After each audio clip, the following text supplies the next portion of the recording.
Hello guys, good morning. Morning situation ఏంటా అని చెప్పి వచ్చాను మార్నింగే.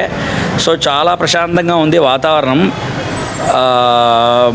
యాజ్ యూజువల్గా పూజలు జరుగుతున్నాయి. అమ్మవారిని మంచిగా అలంకరించి సో యాజ్ యూజువల్గా పూజలు చేస్తున్నారు. అమ్మ చూస్తుంటే నిజంగా రెండు కళ్ళు సరిపోవట్లేదు. ఎందుకంటే అంత కలగా ఉన్నారు అమ్మ. ఉదయాన్నే యాక్చువల్గా ముందు చూసినప్పటికి ఇప్పటికీ ఇంకా చాలా కలగా ఉన్నారు అమ్మ. మీరు కూడా చూడొచ్చు గైస్.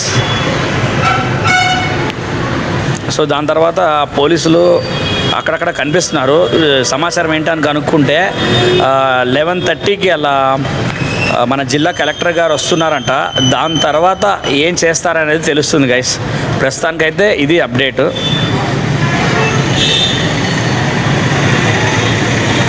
చూస్తున్నారా, పోలీసులు అక్కడక్కడ ఉన్నారు ఈ గొడవలు ఏం జరగకుండా.